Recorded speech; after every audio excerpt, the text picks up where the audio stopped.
नमस्कार, आप देख रहे हैं जनता मांगे जवाब। मैं हूं आपके साथ राघवेंद्र ओझा। भारत के नियंत्रक एवं महालेखा परीक्षक यानी कि सीएजी ने छत्तीसगढ़ में शहरी विकास, आवास और श्रमिक कल्याण से जुड़ी योजनाओं में गंभीर खामियों की ओर इशारा किया है। मार्च 2023 तक की अवधि की इस रिपोर्ट के सामने आते ही प्रदेश की सियासत भी गर्मा गई। खासतौर पर प्रधानमंत्री आवास योजना में सामने आई अनियमितताओं को लेकर बीजेपी और कांग्रेस आमने सामने आ गई हैं। पीएम आवास पर पहले से चल रही राजनीतिक जंग को अब कैग रिपोर्ट ने और भी तेज कर दिया है। आज इसी पर चर्चा होगी, लेकिन यह रिपोर्ट देख लीजिए पहले।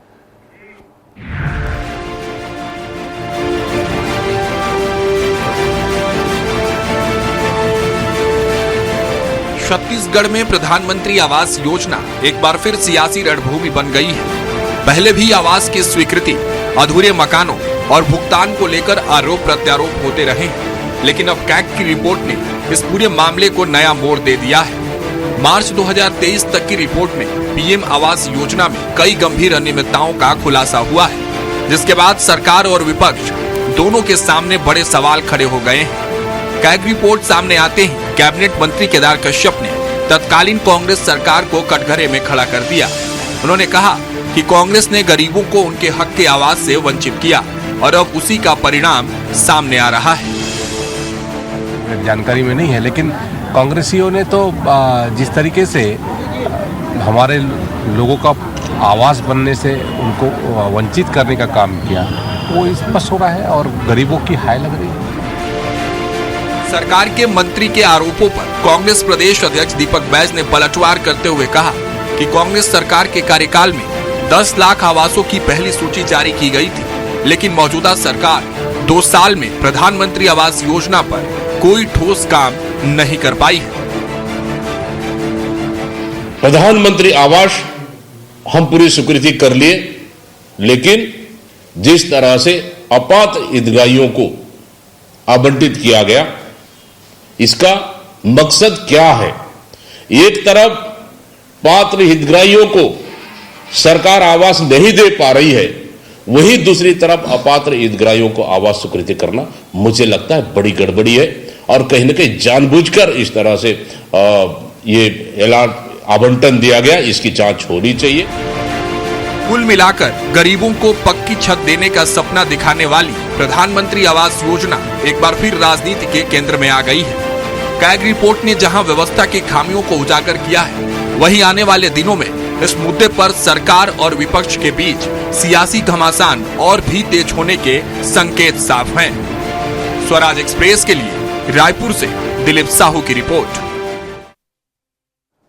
तो कैग रिपोर्ट पर सियासी संग्राम, इस पर चर्चा के लिए हमारे साथ मौजूद है निशिकांत पांडे जी, बीजेपी नेता है, सत्यप्रकाश सिंह जी कांग्रेस प्रवक्ता के तौर पर हमारे साथ जुड़े, और बाबूलाल शर्मा जी वरिष्ठ पत्रकार हमारे साथ जुड़ रहे हैं। आप तीनों का बहुत बहुत स्वागत है। निशिकांत जी, ये कैग रिपोर्ट कम भ्रष्टाचार पोल खोल रिपोर्ट ज्यादा नजर आ रही है। अपात्रों के लाभ के बारे में अगर बात कर लें, 3 लाख आय वाले 71 अपात्रों को लाभ दिया गया है, गजब ही हो गया। 250 लोग बिना जमीन के 4.5 करोड़ ले गए हैं, यह भी गजब हो गया। 99 लोग ने शहरी और ग्रामीण दोनों क्षेत्रों में लाभ उनको दिया गया है, यह तो और भी गजब हो गया। 35 लोग पहले ही अन्य आवास ले चुके थे। ये रिपोर्ट की बात मैं आपको बता रहा हूं, आप तो की रिपोर्ट तो पहुंच ही गया होगा। सिर्फ 50% घर ही महिलाओं के नाम स्वीकृत है, जबकि केंद्रीय गाइडलाइन में है कि 50% टोटल में से महिलाओं के नाम पर ज्यादा से ज्यादा जो है आवास पास किए जाने थे। प्रभावित क्षेत्रों की अगर बात कर ले तो रायपुर, बिलासपुर, कोरबा और प्रेमनगर जो है वो ज्यादा प्रभावित है। क्या कहेंगे इस गोलमाल पर? क्या प्रतिक्रिया है भारतीय जनता पार्टी की? राघवेंद्र जी, आपको बड़े भाई बाबूलाल शर्मा जी को, भाई सत्यप्रकाश जी को नजवान जी। देखिए, बिल्कुल ठीक कहा आपने। जिस प्रकार से अनियमितता देखने को मिल रही है, ये तो कैग रिपोर्ट प्रमाणिकता से स्थापित करता है। और 5 साल के विनाश के कालखंड में ऐसी कई अनियमितता आपने देखी हो, जिसके कारण कई लोग जेल में हैं, कई लोगों की प्रॉपर्टी जब्त है। लेकिन वास्तव में देखने वाली बात यह है कि जो पात्र नहीं है, जिनका आय 3 लाख से ऊपर है, उनको मकान आपने दे दिया। एक व्यक्ति को 2-2 जगह मकान दे दिया। जिस प्रकार की अनियमितता आप बता रहे थे अपने विवो में, वो भी एक महत्वपूर्ण विषय। कांग्रेस पार्टी क्या धृतराष्ट्र का चश्मा पहन के ये सारी चीजें तय कर रही थी? 5 साल के विनाश के कालखंड में ऐसा कोई कर्म नहीं हुआ होगा जो कांड में नहीं बदला।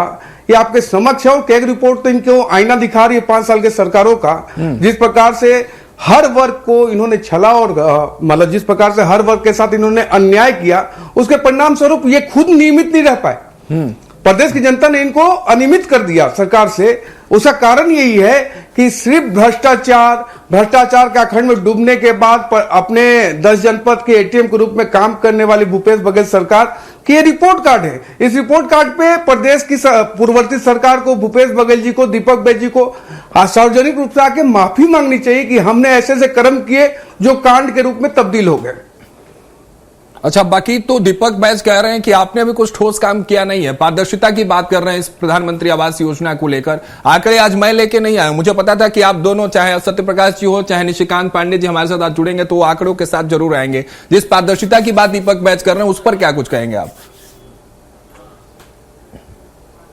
राघवेंद्र जी, मैं आपके माध्यम से कांग्रेस पार्टी के हमारे मित्र बैठे हैं आदरणीय दीपक बैज जी से एक निवेदन करूंगा कि स्वराज मिशन के माध्यम से फैक्ट चेक कर लिया जाए, एक बार चल के आपके मीडिएशन में ये काम कर लिया जाए। कितने लाख लोगों को हमने आवास दे दिया, कितने लोगों की प्रथम किस्त जारी हुई, कितने लोगों की द्वितीय किस्त जारी हुई, कितने लोगों को चाबी दिया गया। ये स्वराज के महत्वपूर्ण चैनल के माध्यम से एक बार इसका फैक्ट चेक कर लिया जाए। दूध का दूध, पानी का पानी आपको समझ आ जाएगा। मात्र 2 साल में, 5 साल की बात ही नहीं कर रहा हूं, मात्र 2 साल में हमारी सरकार ने जो काम किया, सिर्फ पीएम आवास के लिए नहीं, जनहित की योजनाओं को लेकर जितने वायदे हमने किए थे उसको साय डिलीवर करने का काम हमारी सरकार ने किया है।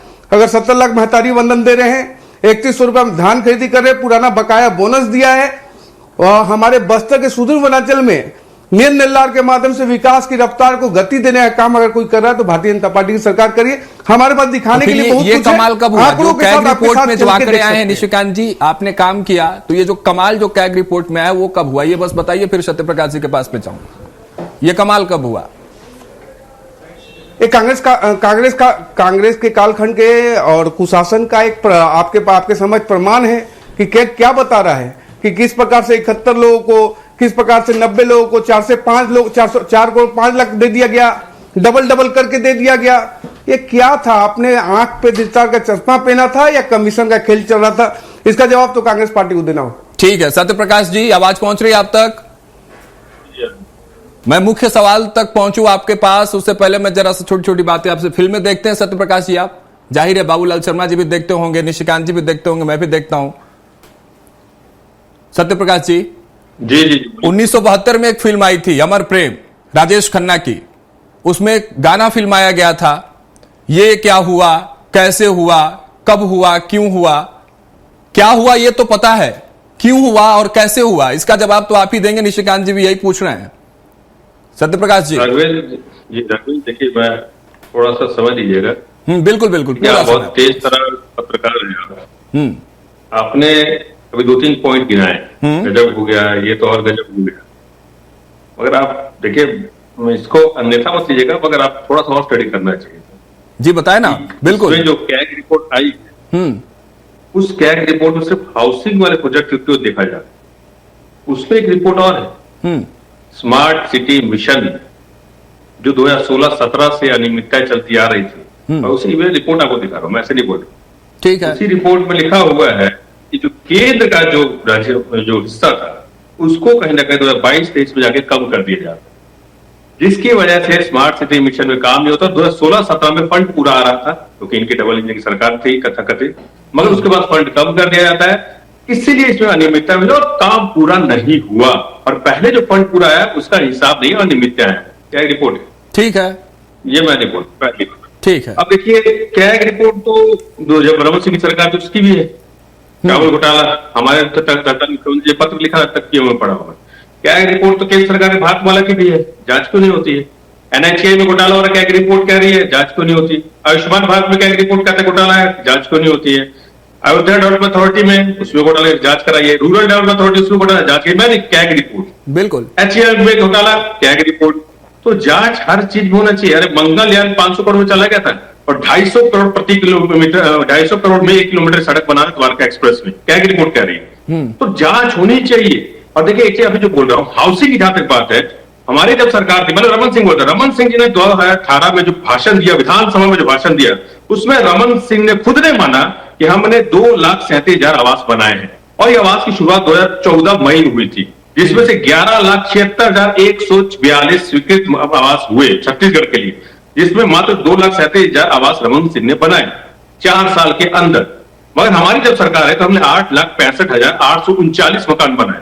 और मैं आपको बताता हूं, ऐसे में हम बातें नहीं करते क्योंकि हमारे पास देखिए बहुत चीजें बोलने के लिए बात रहते हैं, मगर उस पर हम नहीं जाते। पीआईबी, प्रेस इंफॉर्मेशन ब्यूरो की रिपोर्ट कहती है, प्रेस विज्ञप्ति होगी ग्रामीण विकास मंत्रालय की, 7 फरवरी 2024, राघवेंद्र जी देखिएगा, 11,76,142 पीएम आवास अप्रूव्ड होते हैं, जिसमें से 9,63,936 कंप्लीट होते हैं। हमने करीब 8,65,839 बना दिए थे, और ये 2024 तक 9,63,000। उसके बाद 25 जुलाई 2025 को फिर पीआईबी की रिपोर्ट आती है ग्राम मंत्रालय, ग्रामीण विकास मंत्रालय की, जिसमें बताया जाता है कि 11,76,142 में से 11,14,858 बन गए। मतलब हमने घर बनाए, करीब 8-9 लाख से ऊपर के घर तो हमने बना ही दिए थे। और उसके बाद 8 लाख के लिए 32 करोड़ रुपए जो स्वीकृत किए थे, वो आज तक 1.5 लाख मकान के भी शुरुआत भी नहीं हुई 8 लाख की, वो 3200 करोड़ कहां है?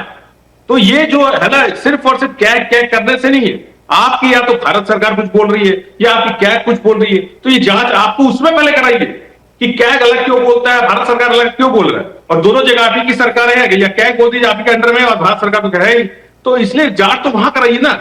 आपने किया कि आप ये बताइए, 2 साल में आपने चुनाव में घोषणा किया कि आप 18 लाख आवास बनाएंगे। एक आवास की अगर स्वीकृति 2 साल में हुई हो, निशिकांत जी, छोटा सा जवाब फिर बाबूलाल शर्मा जी के पास। निशिकांत जी, ये बता दें। निशिकांत जी, एक छोटा सा जवाब।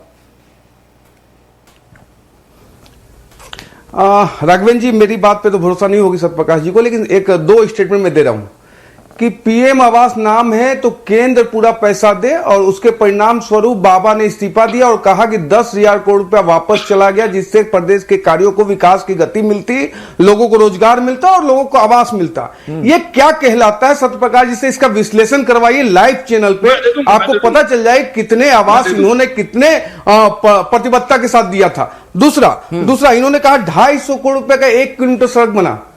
दुर्भाग्य, मैं ऐसा विपक्ष तो मतलब उसको लानत देना चाहिए, ऐसा विपक्ष को कि 250 करोड़ रुपए में 1 किलोमीटर सड़क बने, और राहुल गांधी जैन जी की बात करते रह गए। क्या बात कर रहे हैं? वो 8 लेन का सड़क था, 8 लेन का 8 लाइन। आप लोगों को न दिखता है, न पढ़ना है, न लिखना है, न समझना है, बस आके टीवी डिबेट में बात रख दिए। क्या कर रहे हैं आपके केंद्र की सरकार के नेतागण? क्या दिल्ली में आपके पास नेता नहीं है? विधायक नहीं मानता हूं, सांसद नहीं है मानता हूं, लेकिन नेता तो है ना कांग्रेस के वहां पे। एक भी व्यक्ति ने इस मुद्दे को उठाया, क्योंकि नितिन गडकरी ने जवाब दिया था कि 1 किलोमीटर की सड़क नहीं है, 8 लेन का सड़क है। सत्यप्रकाश जी, जल्दी बाबूलाल शर्मा जी के पास जाना मुझे। द्वारका एक्सप्रेस के लिए पैसा स्वीकृत होता है 18 करोड़ प्रति किलोमीटर। अरे वो 8 लाइन हो, 18 लेन हो, 80 लेन हो, प्रति किलोमीटर तो प्रति किलोमीटर रहेगा ना, क्यों बदल जाता है? 250 करोड़ प्रति किलोमीटर खर्चा होता है। और CCA, cabinet committee on economic affairs की रिपोर्ट क्या रही है, जिसका अध्यक्ष कौन होते हैं? मोदी जी। पहले पूछ के आइए, उसके बाद कुछ भी बात कीजिए। अभी और एक बार चीज और बता देता हूं, अभी उन्होंने बोला, ये तो मोदी जी जो 1 नवंबर को आए थे, कि मैंने ये प्रतिष्ठित अखबार की रिपोर्ट क्या रही है, 1000 से ज्यादा फर्जी आवास की चाबियां मोदी जी से दिला दी गई है। ये नहीं है ये रिपोर्ट। और ये मैं वहां के जनपद सदस्य जो है उनकी रिपोर्ट बता देता हूं। परमेश्वर जैन वो बोल रहे हैं फर्जी का घर पकड़ा दिए गए। ग्रामीण जो वहां के हैं वो बता रहे हैं कि जयशंकर यादव वो बता रहे हैं कि हाँ यहाँ पे घोटाला हुआ है। तो हम थोड़ा ना बोल रहे, आपकी चीजें तो सार्वजनिक हो चुकी है, आप इसकी जांच कराइए, क्या बोली इसकी भी जांच करें। ठीक है, लौटेंगे आप लोगों के पास। बाबूलाल शर्मा जी, आपका रुख करते हैं, जरा सा इस पूरे विषय को लेकर विस्तृत आप जरा सा आईना दिखाइए, क्योंकि पक्ष विपक्ष की लड़ाई तो हर मुद्दे पर हम आए दिन और रोज देखते हैं, हर चर्चा, हर डिबेट में।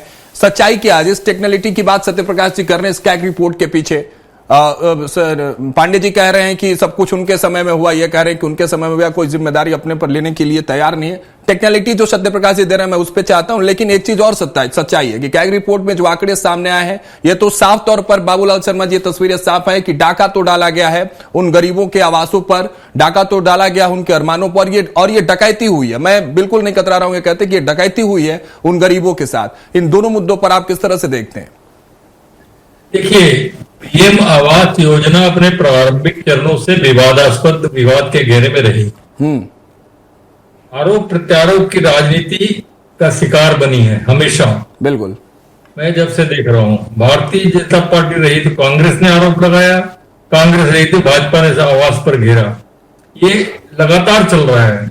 ये रमन सिंह के दौर से देख रहा हूं मैं, ये आवास योजना जो है वो हमेशा घेरे में रही है, आरोप के घेरे में रही है, और कहीं ना कहीं जो है इस पर शंका पैदा करती जाती रही है। कांग्रेस ने बचाव में प्रत्यारोप लगाया कि केंद्र ने हमसे सौतेला व्यवहार किया था। आपको ध्यान होगा कि वो अपने समय में उन्होंने कहा कि इसलिए हम परेशान रहे, उनका कहना था कांग्रेस वालों का। लेकिन टीएस सिंहदेव का जो पंचायत ग्रामीण विभाग छोड़ना पत्र लिख करके विरोध करते हुए, ये बड़ी बड़ी बड़ी शंका पैदा करता है कि मुझे लगता है कि कहीं ना कहीं जो है उन्होंने ये जाहिर करने का प्रयास किया है कि उनकी कांग्रेस की सरकार जो है वो इन कामों में रुचि नहीं ले रही है और वो कोई प्रयास नहीं कर रही है, कोई कोशिश नहीं कर रही है। ये उनके उस विभाग को छोड़ने से जाहिर हुआ और ऐसा ही संदेश निकल करके बाहर गया। मेरी नजर में अगर मैं मानूं, मैं सोचूं, मैं देखूं तो किसी, देखिए, आरोप प्रत्यारोप से सच्चाई पता नहीं लग सकती। बिल्कुल, आप आरोप प्रत्यारोप लगाते रहिए, उसकी सच्चाई सामने कभी नहीं आएगी। वो कहेगा मेरा नहीं है, वो कहेगा मेरा नहीं है। आपको आश्चर्यजनक एक घटना बताता हूँ जी। रामविचार नेताम जी या कोई और नेता थे जिनसे पूछा गया तत्काल टीवी के एंकरों के द्वारा कि आप बताइए क्या है, तो उन्होंने कहा कि भाई बड़े बड़े काम करते हैं तो गलतियां छोटी मोटी हो जाती हैं। उन्होंने ये सोचकर कहा, उनको ये नहीं पता था कि ये जो कैग रिपोर्ट आई है 2025 में वो उस दौर की है जब भूपेंद्र सरकार थी, इतना भी नहीं मालूम था। तो ये परिस्थितियां बनती है, इसीलिए मैं कहता हूं कि इसको किसी बड़ी एजेंसी से जांच कराना चाहिए कि हर दौर में 15 और 2 17 और 5 22 जितने भी हुए 22 साल के पूरे हिसाब किताब जो है किसी बड़ी जांच एजेंसी से कराना चाहिए कि आवास योजना में आखिर हो क्या रहा है।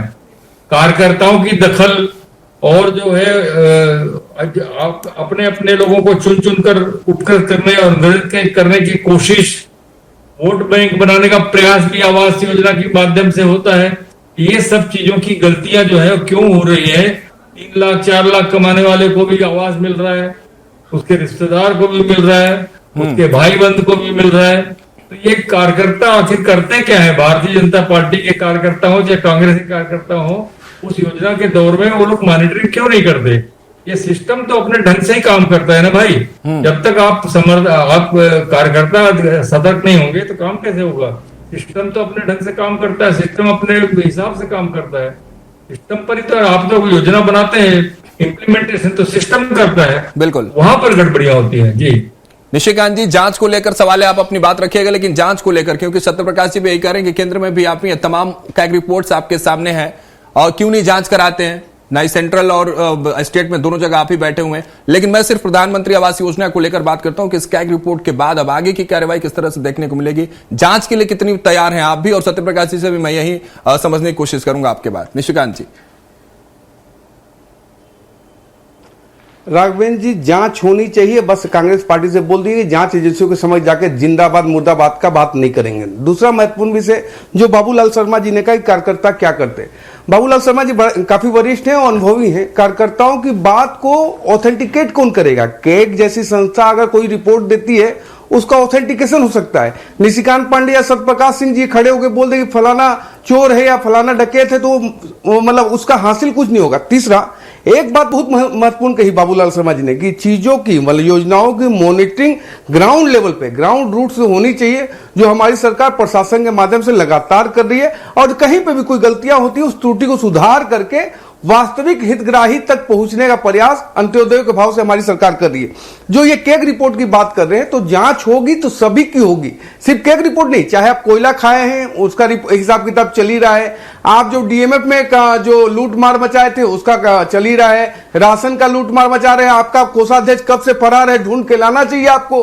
आपकी जिम्मेवारी बनती है कि इतने 1000 करोड़ रुपए का जितने लूट किया है उसको कहां संरक्षित करके कांग्रेस पार्टी 10 जनपद में बैठा के रखी है, क्या लाना चाहिए उसको भी सामने। तो विषय यह है कि सभी तरह के भ्रष्टाचारों को, चाहे वो इस साइड हो चाहे उस साइड हो, जांच एजेंसियों को सख्ती से कार्रवाई करनी चाहिए। एक नजीर पेश करनी चाहिए, एक नजीर पेश होनी चाहिए कि जनता के हक का पैसा जो भी खाएगा वो सीधा जेल जाएगा, कवासी लखमा जैसा। सत्यप्रकाश जी, जांच के लिए तैयार हैं, लेकिन उसके बाद जिंदाबाद मुर्दाबाद नहीं होना चाहिए कि आज जांच एजेंसी आपकी है और आपके पक्ष में बात हो रही है, ये बात करें निशिकांत पांडे जी। जांच के लिए तैयार हैं? देखिए राजवीर जी, मैं तो ये देखता हूँ कि हर आपको भी एक मीडिया के नाते, चौथा स्तंभ के नाते सवाल करना चाहिए कि अभी जो सांसद बने हुए उन पे आरोप था जो हमारी पार्टी में थे, क्यों अभी सांसद है वो, क्यों आपने टिकट दिया, क्यों चक्की पीसिंग आज क्यों चक्की नहीं पीस रहे हैं? क्यों जिसके ऊपर आपने जल संसाधन मंत्रालय में कहा कि हम विभाग में कहा कि इन्होंने अनियमितता के घोटाला किया, जिसको मुख्यमंत्री क्यों बना रखा है? सवाल ये होना चाहिए। तो अभी जैसे निशिकांत पांडे बोले दोनों तरफ, तो दोनों तरफ होता कहां है? आप उस तरफ चले जाइए तो केसेस बंद हो जाएंगे। आप इस तरफ आ जाइए तो मुख्यमंत्री बनेंगे, आप इस तरफ आ जाइए तो मुख्यमंत्री बनेंगे, केंद्र मंत्री बनेंगे, सरकार गिरा दीजिए केंद्र मंत्री बन जाएंगे। तो ये होता कहां है इस तरह से? अगर हेमंत बिस्वा शर्मा को जेल में डालिए, अजित पवार को डालिए, सांसद जी को जेल में डालिए, तो मुर्दाबाद जिंदाबाद नहीं होगा। आप दिखाइए ना ऐसे क्या निष्पक्ष जांच हो रही है, चक्की पिसिंग हो रहा है, तो ये हो तब ना। अभी बात करें ललित मोदी का, कहां भागा उसको पकड़ के लाइए। महेश चौकसी कहां भागा उसको पकड़ के लाइए। 6 लाख करोड़ से ज्यादा उद्योगपतियों ने आपने कर्जा माफ कर दिया है, उसको लेके आइए। काला धन लेने वाला लेके आने वाला उसको लेके आइए। तो जिंदाबाद मुर्दाबाद होगा ही नहीं। इसलिए मैं बोल रहा हूं कि ये सब चीजें सिर्फ बनावटी चीजें हैं इन लोगों के लिए, प्रवक्ता है बीजेपी के नेता लोगों को, कि दोनों तरफ से जांच हो गई, ऐसा ना करे वैसा ना करे, दिखती नहीं है और जनता भी समझती है। देखिए मैं वापस पीएम आवास पे आऊंगा। हमने जब घर बना तो इन्होंने बल्कि 6,99,439 घर स्वीकृत किए। उस घर के साथ हमने जो ग्रामीण सर्वेक्षण करवाया था, छत्तीसगढ़ का सर्वेक्षण आर्थिक 10,76,545 परिवारों को, और साथ में जो छूट गए थे पीएम आवास उनको छत्तीसगढ़ ग्रामीण आवास न्याय योजना बनाकर अब पूरी जो राज्य सरकार के खर्च पे बनाया जा रहा था, जिसमें से 47,090 आवासीय परिवारों को हमने पहली राशि जारी की। उसी के तहत 32 करोड़ का प्रावधान और छोड़ के गए। तो ये तो इनको बताना चाहिए कि घर क्यों नहीं बन रहे, इनको बताना चाहिए कि इस तरह की दीपक बैजी बता रहे हैं 10 लाख की जो लिस्ट जारी हुई थी, कितने पात्र थे कितने अपात्र थे, इसकी लिस्ट तो ना इधर से जारी हुई ना उधर से। नहीं, राघवेंद्र जी मैंने क्या बोला, हमने सर्वेक्षण किया तो 10,76,545 परिवार ऐसे पाए गए आवासीन परिवार। निशिकांत जी तो इनको सर्वेक्षण हुआ था ना कि आवासीन परिवार है। निशिकांत जी जल्दी से, समय हमारे पास कम है। निशिकांत जी जल्दी से। राघवेंद्र जी हमारे मित्र पैसा के लेन देन की बात करते हैं। अभी रिसेंटली एक नवजोत सिंह सिद्धू की पत्नी ने स्टेटमेंट दिया कि 500 करोड़ रुपए में सीएम बनता है। ये आप बात करते हो, आपने उसको सस्पेंड कर दिया, क्यों करते? दूसरा टीएस सिंहदेव ने इस्तीफा क्यों दिया था? अभी लाइव डिबेट में बता दो, टीएस सिंहदेव इस्तीफा क्यों दिए? टीएस सिंहदेव इस्तीफा क्यों दिए? लाइव डिबेट में बता के जाना, टीएस सिंहदेव इस्तीफा क्यों दिए, इसका जवाब दे के जाना। टीएस सिंहदेव जी ने क्यों इस्तीफा दिया? टीएस सिंहदेव ने क्यों इस्तीफा दिया, उसका जवाब कौन देगा? अगर जब आप आवाज बना चुके थे तो क्या टीएस सिंहदेव भाजपा में रिप्रेजेंट कर रहे थे?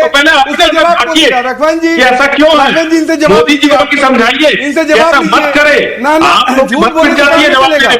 आपके सारे झूठ आपको बताना पड़ेगा, ये कैग रिपोर्ट नहीं होता, इसलिए ऐसा नहीं होता। कैग रिपोर्ट सबके सामने निशिकांत जी, कैग रिपोर्ट भी सामने है, आंकड़े भी आपके अपने पास हैं और सत्यप्रकाश जी के अपने आंकड़े हैं। टीएस सिंहदेव ने इस्तीफा क्यों दिया था, इसका जवाब तो लो आप।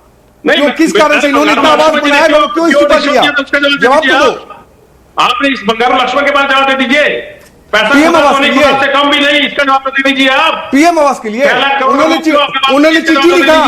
उन्होंने चिट्ठी लिखा। चलिए तमाम बातें, तमाम आरोप प्रत्यारोप आप लोगों के पास है। चलते बाबूलाल शर्मा जी, आखिरी कमेंट आपसे।